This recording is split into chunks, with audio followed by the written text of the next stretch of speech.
Yes, ma'am. Ma'am जो मैंने PPT बनाई थी वो पता नहीं डिलीट हो गया या क्या हो गया, मिल ही नहीं रहा।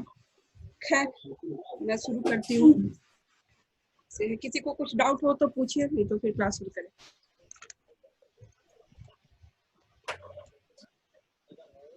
कोई डाउट है किसी को?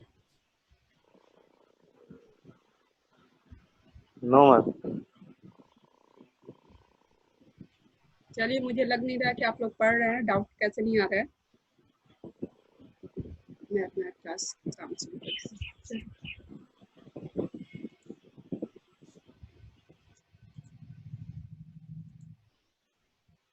हमने लास्ट टाइम तक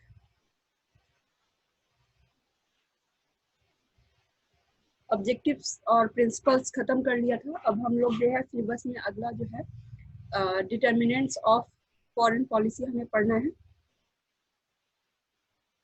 तो डिटर्मिनेंट्स ऑफ फॉरेन पॉलिसी क्या चीज़ होती है?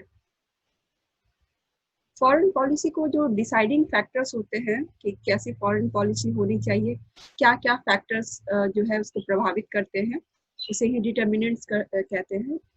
ये जो है डिटरमाइन वर्ड से बना है, ठीक है, जो क्या डिसाइड करता है फॉरेन पॉलिसी, तो ये वही डिटर्मिनेंट्स है कि क्या क्या फैक्टर्स हैं जो डिसाइड करते हैं फॉरेन पॉलिसी को। तो 3 फैक्टर्स होते हैं, इंटरनल, एक्सटर्नल और पर्सनालिटी, ठीक है। ये वो पीपीटी नहीं है जिसे मैं पढ़ाना चाह रही थी, कंप्यूटर में पता नहीं कुछ एरर आ गया है तो मिल नहीं रहा है, तो मैं ऐसे ही बताती हूँ। तो जो एक्सटर्नल पे आते हैं पहले कि एक्सटर्नल डिटरमिनेंट्स क्या क्या है। एक्सटर्नल मतलब देश के बाहर जो फैक्टर्स जो है उससे जो प्रभावित होती है हमारी फॉरेन पॉलिसी, वो आते हैं एक्सटर्नल डिटरमिनेंट्स में, ठीक है।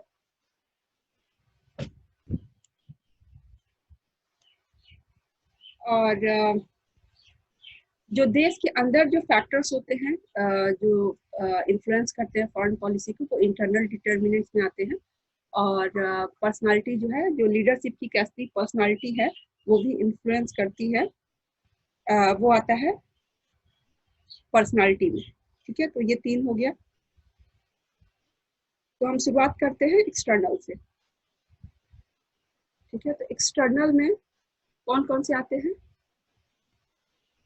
Power structure, international organisations, reaction of other states, world public opinion और अलायंसेस, ठीक है। तो पहला हम आते हैं पॉइंट पे कि पावर स्ट्रक्चर क्या है। आप लोग ध्यान रखिएगा कि ये सारे फैक्टर्स जो देश से बाहर के हैं ये, और फिर भी जो है देश के जो फॉरेन पॉलिसी को कहीं ना कहीं प्रभावित करते हैं, और ये किसी भी कंट्री के फॉरेन पॉलिसी के लिए ट्रू है, ठीक है। तो शुरुआत करते हैं पावर स्ट्रक्चर से। तो जब आप लोग को इंटरनेशनल रिलेशंस की थ्योरी पढ़नी होगी या अगर पढ़े होंगे आप लोग, तो उसमें है बैलेंस ऑफ पावर, एक वर्ड रियलिज्म में आता है, ठीक है। तो पावर स्ट्रक्चर उस समय वर्ल्ड में जो है क्या इक्वेशंस है, कंट्रीज का आपस में कैसा इक्वेशन है। जैसे आप लोग को क्लियरली समझ में आएगा अगर मैं बोलूं कि जब कोल्ड वार हो रहा था, ठीक है, तो कोल्ड वार जब चल रहा था, तो जो उस समय विश्व 2 खेमे में बट गया था, कैपिटलिज्म और कम्युनिज्म में। तो कोई कंट्री जो है किस खेमे में है उसके अनुसार जो है ये डिसाइड हो रही थी फॉरेन पॉलिसी किसी भी कंट्री की उस वक्त, ठीक है। तो पावर स्ट्रक्चर उस समय का ऐसा था। अभी जो है ऐसा इस तरह से कोई खेमा नहीं है, और आप जानते हैं 1991 में जो यूएसएसआर के कोलैप्स होने के साथ साथ जो है कम्युनिज्म का खेमा एक तरीके से ढह ही गया है। तो ये जो पावर स्ट्रक्चर है कि जो पूरे वर्ल्ड में एक तरीके से जो रियलिज्म में बात करता है कि अनार्की है, ठीक है। कोई भी एक ऐसा बॉडी जो है जिसकी बात सभी माने, ठीक है, एक यूएन है, यूनाइटेड नेशंस ऑफ ऑर्गेनाइजेशन है, लेकिन उसकी भी जो कई कंट्रीज हैं बात नहीं सुनते हैं। वो तो कह ही सकता है और क्या कर सकता है। तो अब जैसे नॉर्थ कोरिया है, वो यूनाइटेड नेशंस की बात नहीं सुनता है। तो ऐसा ऐसा है, लेकिन इन जनरल जो है कंट्रीज यूनाइटेड नेशंस की सुनते हैं, लेकिन फिर भी जो है वो एकदम बिल्कुल वो कहे और कोई कर ले, ऐसी कोई जबरदस्ती नहीं है। तो पावर स्ट्रक्चर जो अनार्की है, रियलिज्म बार बार कहता है कि मान लीजिए कि ये वर्ल्ड है,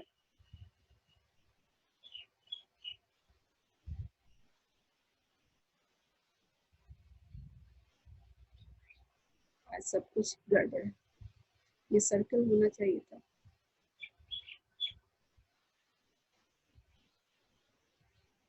ठीक है,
ठीक है।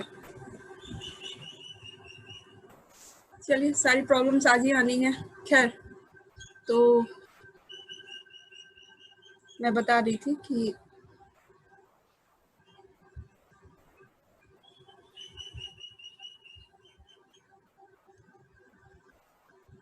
ये काम नहीं कर रहा है। कहने का मतलब है एक सर्किल है, और जो है उस पे यूनिट्स, मान लीजिए आप A B C D country है, पूरे वर्ल्ड को उस तरह से मैं दिखाने की कोशिश कर रही थी फिगर के माध्यम से। लेकिन सब जो है अपने आप की हेल्प करनी है, सेल्फ हेल्प बोलते हैं रियलिज्म में। तो जो पावर स्ट्रक्चर है, जिस हिसाब से दुनिया में जिस समय जो चीज़ें चल रही है, तो उससे डिटरमाइन होती है किसी भी कंट्री की फॉरेन पॉलिसी, इन्फ्लुएंस होती है। सेकेंड है इंटरनेशनल ऑर्गेनाइजेशंस। उस समय वर्ल्ड में जो कौन कौन ऑर्गेनाइजेशंस जो है इन्फ्लुएंस कर रहे हैं, वो उस पर भी डिपेंड करता है किसी कंट्री के फॉरेन पॉलिसी। जैसे अभी सबसे बड़ी बॉडी जो है यूनाइटेड नेशंस की है, तो यूनाइटेड नेशंस है, उसके अलावा आईएमएफ है, वर्ल्ड बैंक है, ठीक है, डब्ल्यूटीओ है। तो ये सब इंटरनेशनल ऑर्गेनाइजेशंस भी डिटरमाइन करते हैं फॉरेन पॉलिसी को। फॉर एग्जांपल, जब इंडिया का जो इकोनॉमी ओपन किया जा रहा था 90s में, तो इंडिया की तैयारी उतनी मुकम्मल नहीं थी, और बल्कि कुछ मजबूरी ही थी। जो रुपये का वैल्यू बहुत गिर गया था, और भी जो देश में रीपेमेंट, लोन रीपेमेंट के लिए भी पैसे नहीं थे, और ये सारी प्रॉब्लम थी। तो इकोनॉमी को जो ओपन की गई, तो ये जो कंट्री, ये सब जो इंटरनेशनल ऑर्गेनाइजेशन आईएमएफ वगैरह ना, उन्होंने शर्त रख दी कि ठीक है, हम आपको लोन देंगे इंडिया को, लेकिन जो है हमारी कुछ शर्तें होगी, आपको जो है लिबरलाइजेशन, प्राइवेटाइजेशन और ग्लोबलाइजेशन के जो शर्त हैं, उसको जो खोलना पड़ेगा। और तब जाके जो है एमएनसीज का यहाँ पे आना शुरू हुआ था। उस समय याद होगा आपको कि 90s के पहले जो हमारे घर में टीवी होती थी, बहुत कम लोग के घर में टीवी होती थी, और वो देश में बनी हुई ही कंपनी के एक दो कंपनी की ही आती थी मेरे ख्याल से, तो वही होती थी, और दाम कितने ज़्यादा होते थे। और अभी जो है उस हिसाब से कितना गिर गया है प्राइस। तो ये कई सारे इसके प्लस पॉइंट है, माइनस पॉइंट है, लेकिन कहने का मतलब है इंटरनेशनल ऑर्गेनाइजेशंस भी जो है डिटरमाइन करते हैं फॉरेन पॉलिसी को। अगर कोई कंट्री वीक है तो ज़्यादा करते हैं प्रभावित इंटरनेशनल ऑर्गेनाइजेशंस, अगर कोई कंट्री स्ट्रांग है जैसे अमेरिका है, तो कम करते हैं। आप जैसे मान लीजिए कि क्लाइमेट चेंज पे जो पेरिस क्लाइमेट जो समझौता हुआ था, उससे अमेरिका निकल गया। बराक ओबामा ने कमिट किया था, और ट्रंप ने ये कह के निकल गए कि हम डेवलपिंग कंट्रीज को पैसा क्यों दें। तो ये सब सारी चीज़ें पॉलिटिक्स होती हैं। तो जो वीक कंट्री हैं वो ज़्यादा प्रभावित होते हैं, पावर स्ट्रक्चर, इंटरनेशनल ऑर्गेनाइजेशन, ये सब। थर्ड ऑप्शन है रिएक्शन ऑफ अदर स्टेट्स। इसमें भी वही बात है कि अगर कोई मजबूत कंट्री है तो उसको कम फर्क पड़ता है। अमेरिका को जो करना होता है वो अपने नेशनल इंटरेस्ट के हिसाब से कर देता है, उसको किसी के चेहरा देखने की ज़रूरत नहीं है। लेकिन मान लीजिए कि कोई कंट्री है, जैसे नेपाल है, तो उसको जो है कुछ भी जो है फैसला लेने से पहले उसको सोचना पड़ता है कि चाइना कैसा रिएक्शन देगा, इंडिया कैसा रिएक्शन देगा, अमेरिका कैसा रिएक्शन देगा। तो रिएक्शन ऑफ अदर स्टेट्स जो है उसके फॉरेन पॉलिसी को प्रभावित करते हैं। ठीक है, तो इंडिया के केस में बात करें तो जैसे मान लीजिए कि नॉर्थ ईस्ट में जो है अरुणाचल पे या नॉर्थ ईस्ट में अभी चाइना के साथ तो बहुत लंबे टाइम से चल रहा है और अभी भी चल रहा है, अभी तो और ताज़ा हो गया है जो भी चीज़ें चल रही हैं वहाँ पे। तो अब उसने बोल दिया कि अरुणाचल प्रदेश मेरा है इंडिया का, जो कि मानता ही है इंडिया, लेकिन चाइना कहता है कि वो उसका है। तो कोई भी वहाँ संबंधित कुछ रोड बने या कुछ बने तो दोनों देशों का संबंध जो है प्रभावित होता है। और इन सब चीज़ों पे अमेरिका की भी निगाह बनी हुई है कि कैसे क्या चीज़ें यहाँ चल रही हैं। तो reaction of other states. Fourth है वर्ल्ड पब्लिक ओपिनियन। ठीक है, कि जो संसार में जो लोग रहते हैं उनका भी पब्लिक ओपिनियन एक तरीके से कैसा है वो भी थोड़ा सा मायने रखता है। जैसे आप देख लीजिए कि इंडिया का जो सिनेमा है, एक तरीके से एग्जांपल अगर हम दें तो इंडिया का जो सिनेमा है वो बहुत बड़ी भूमिका निभाता है यहाँ के जो शेप करने में फॉरेन पॉलिसी का जो है। जैसे देख ले कि रसिया में एक समय में ऐसा था कि राज कपूर की फिल्में जो है, राज कपूर बहुत फेमस थे वहाँ पे। ठीक है, तो यूएसएसआर और जो इंडिया के बीच में जो है कनेक्टिंग पर्सन राज कपूर बन गए थे। तो वर्ल्ड पब्लिक ओपिनियन भी मायने रखती है क्योंकि राज कपूर की जो प्रसिद्धि है वो यूएसएसआर में काफ़ी ज़्यादा थी। तो एक हमारा देश का जो एक परसेप्शन है, ओपिनियन है पब्लिक में आउटसाइड इंडिया, जैसे कि शांति प्रिय देश है और ये सारी चीज़ें। एक ये भी है कि गरीबी बहुत है और ये सारी चीज़ें, तो ये सब जो है ये भी जो है कहीं ना कहीं प्रभावित करती है। थोड़ा बहुत करे या ज़्यादा करे ये अलग बात है, लेकिन करती है। अलायंसेस जो हैं, इसमें लास्ट पॉइंट जो है अलायंसेस क्या है। तो अलायंसेस उस समय किस कंट्री का जो और कंट्री से किस तरह का ग्रुपिज्म चल रहा है। जैसे आप देखें कि पाकिस्तान का चाइना से वो हमेशा से रहा है कि पाकिस्तान कुछ भी करता है 99.99% चाइना उसको सपोर्ट करता ही है। अभी नेपाल जो है वो भी इसी तरह से चाह रहा है चाइना की तरफ से और उसकी तरफ से मिलकर चल रहा है। तो इंडिया जो है, इंडिया के केस में बात करें तो इंडिया इस तरह का ग्रुपिज्म, जैसे मान लीजिए कि सार्क है या आसियान है, ठीक है, तो ये भी क्या है, ये इस तरह के अलायंसेस हैं। नाटो हुआ करता था, उसका एक समय में बहुत इंपॉर्टेंस था।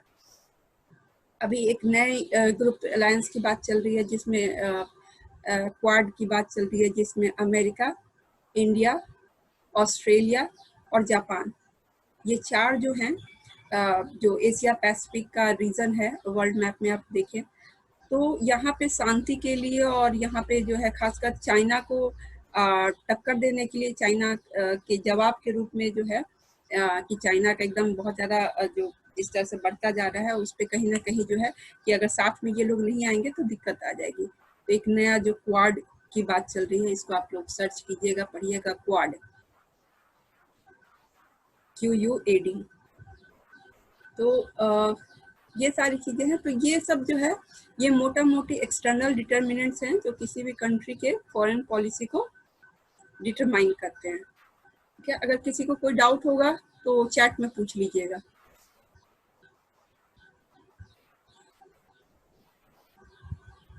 मेरी आवाज़ जा रही है? कोई चैट में लिखिए आवाज़ जा रही हो तो। ठीक है, आवाज़ जा रही है। तो किसी को कोई डाउट हो तो इसमें पूछ सकते हैं।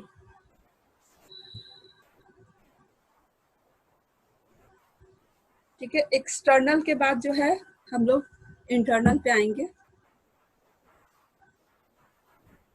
ठीक है, तो इंटरनल डिटर्मिनेंट्स बोले या डोमेस्टिक डिटर्मिनेंट्स बोले, किसी भी कंट्री के जो बॉर्डर के अंदर का जो फैक्टर डिटरमाइन करता है उसको इंटरनल और डोमेस्टिक में आता है, जैसा कि मैंने बताया। फिफ्थ वाला लाइन बता दीजिए फिर से। अच्छा, फिफ्थ वाला ओके ठीक है।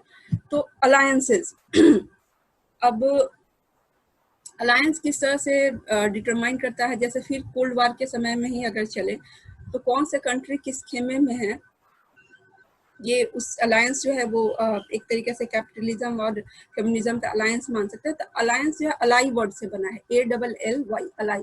अलाई मतलब होता है कि साथी की तरह से, जिससे आपका फ्रेंडशिप या जो जिसके साथ आप ग्रुप जो है खेमे में जिसके हैं, जिसके साथ जो है, तो अलाई वर्ड से बना है अलायंसेस। तो किसी कंट्री का किसके साथ अलायंस है, तो इंडिया जो है वो कई सारे ग्रुप में है, ठीक है। तो कोई एक नहीं होता है, इंडिया सार्क में भी है जो साउथ एशिया का ग्रुप है, ठीक है। क्वाड जो बात चल रही है उसमें भी है, और इस तरह से बहुत सारे हैं उसमें जो है अलायंसेज में है। तो ये जो है प्रभावित करते हैं किसी भी कंट्री के फॉरेन पॉलिसी को। मान लीजिए कि इंडिया जो है शांति प्रिय देश ना होके जो है लड़ाई झगड़ा करने वाला रहता है, जैसे अग्रेसिव अभी चाइना है, इस तरह से करके। तो डिफरेंट टाइप का फॉरेन पॉलिसी होता है, और जिन लोगों के साथ अभी जो जिन लोगों कह रही हूँ सॉरी, जिन कंट्रीज के साथ अलायंसेज हो सकता है उनके साथ ना हो, दूसरे तरह का हो, दूसरे तरह के कंट्रीज के साथ अलायंसेज हो। तो ये सब चीजें जो है इन्फ्लुएंस करती है। आई होप कि समझ में आ गया हो, अगर समझ में आ गया हो तो हाँ लिख दीजिएगा। राखी समझ में आ गया? ठीक है, यस ठीक है।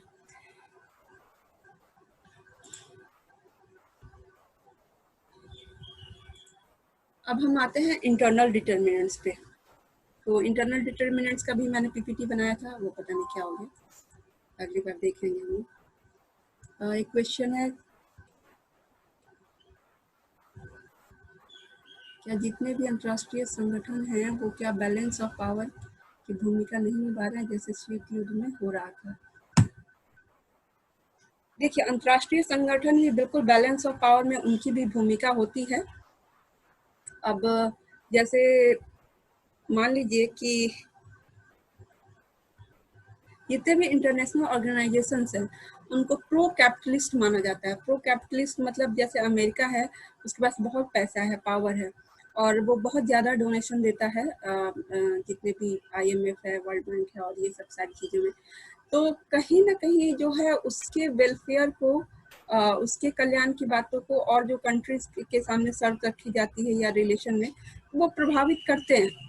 ये सभी लोग, ये सभी कोई जानते हैं, सभी कंट्रीज जानते हैं कि ये जितने भी बॉडीज हैं, IMF है, वर्ल्ड बैंक है, यूनाइटेड नेशंस है, ये कहीं ना कहीं झुका हुआ है US की तरफ, क्योंकि वो बहुत पावरफुल है। अब देख लीजिए कि जितने भी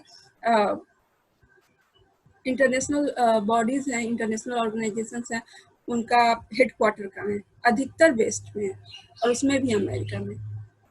तो ये भूमिका बिल्कुल रहती है, और किस तरह से क्या रहती है ये देखने वाली बात रहती है कि उस समय विश्व में चीजें कैसी चल रही है। लेकिन जाहिर सी बात है कि जो जितना पावरफुल है अंतर्राष्ट्रीय संगठन, उनकी तरफ झुकाव रहेगा, क्योंकि इसमें कंट्रीब्यूशन उनका ज्यादा रहता है, फंडिंग और ये सारी चीजें।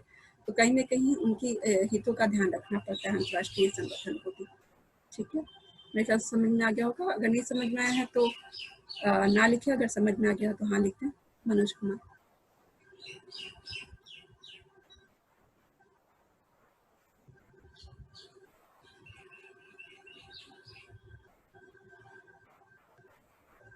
समझ में आ गया मनोज कुमार? ठीक है, समझ में आ गया। तो अब हम लोग बढ़ते हैं इंटरनल डिटर्मिनेंट्स की तरफ।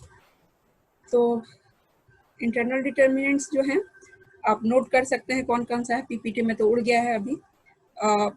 सिलेबस में भी देखें तो आप है, लिखा हुआ है geography, economics, history, society, politics, ठीक है। ये सारे जो हैं डोमेस्टिक फैक्टर्स हैं।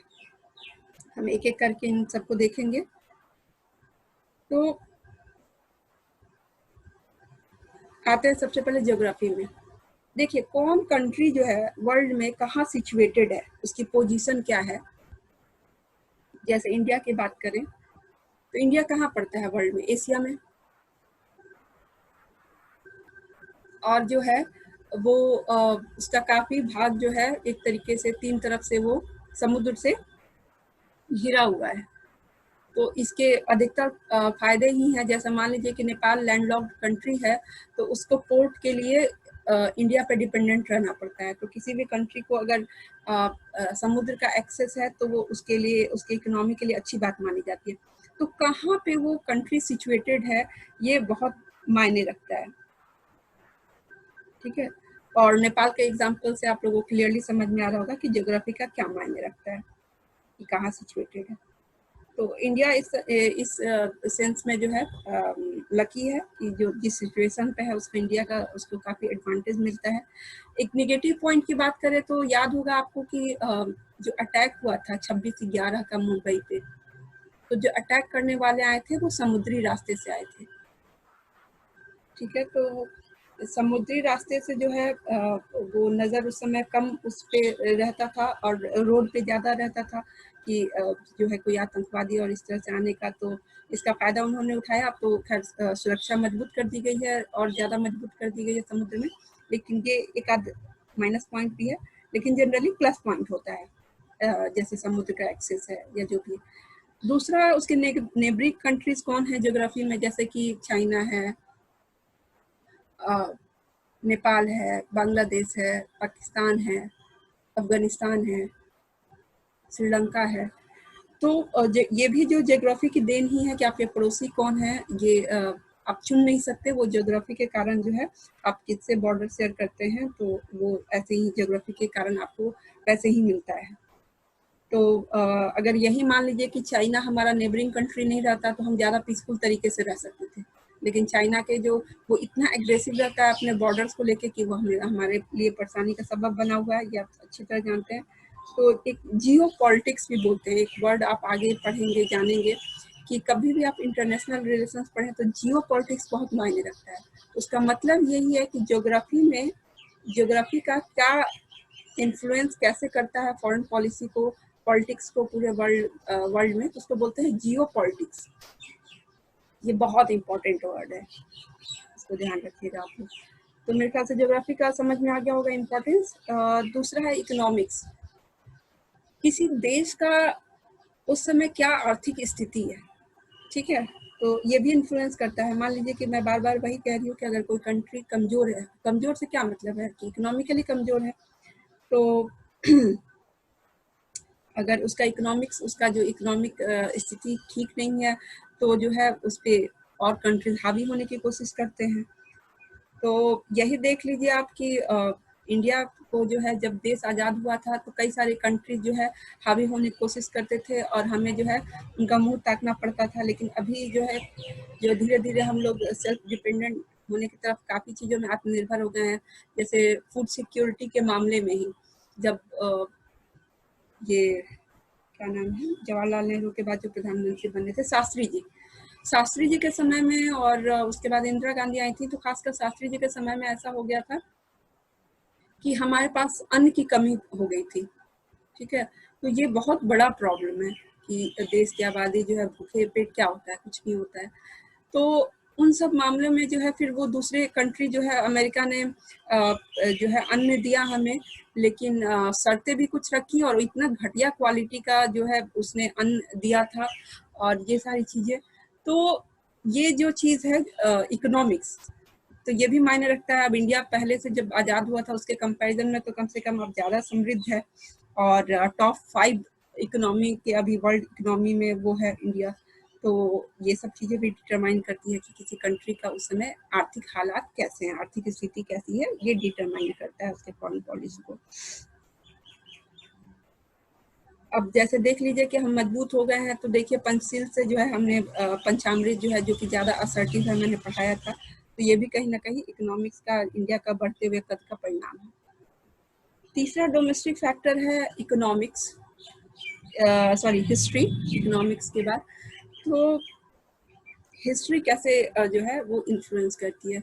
आप लोग जानते हैं कि इंडिया जो है एक समय में गुलाम था, कॉलोनी था ब्रिटेन का। तो अभी भी हम लोग जो है कॉमनवेल्थ में है, हालांकि उसका बहुत ज़्यादा सॉवरेंटी से कोई लेना देना नहीं है, लेकिन कॉमनवेल्थ उन कंट्रीज़ का एक ग्रुप है जो कि ब्रिटेन के कॉलोनीज थे। ठीक है, तो ये जो एक हिस्ट्री है जो हमें लिगेसी मिली हुई है, तो ब्रिटेन के साथ हम लोग का एक रहेगा, हमेशा रहेगा कि हाँ ब्रिटेन से जो है, क्योंकि वो हम लोग उसके कॉलोनी थे एक समय में। और हमारे यहाँ देख लीजिए कि जो इंग्लिश का जितना इम्पोर्टेंस है वो कहीं ना कहीं जो है हम लोग ब्रिटेन की कॉलोनी थे, तो उस पर असर दिखाई देता है। जो हमारी लीडरशिप है वो उसमें बहुत लोग जो है उस समय ब्रिटेन में पढ़ते थे, चाहे गांधी जी हों चाहे नेहरू हों, ये लोग सभी जो है उस समय ब्रिटेन से पढ़ के आए थे। तो हिस्ट्री जो है ये भी मायने रखती है। हमारी हिस्ट्री जो है शांति प्रिय देश की भी रही है, तो उसको हम लोग हमेशा मेंटेन करके रखना चाहते हैं। तो हिस्ट्री बहुत इम्पोर्टेंट है। नेक्स्ट आते हैं सोसाइटी पे। ठीक है, आज के लिए मुझे लगता है कि इतना रहने देते हैं ये वाला पॉइंट, और जो पर्सनालिटी है वो आगे वाले क्लास में लेंगे। ठीक है, अगर किसी को डाउट हो तो इसलिए मैं थोड़ा पहले खत्म कर रही हूँ कि डाउट्स आ रहे हैं, अगर किसी को कुछ पूछना हो तो पूछिए।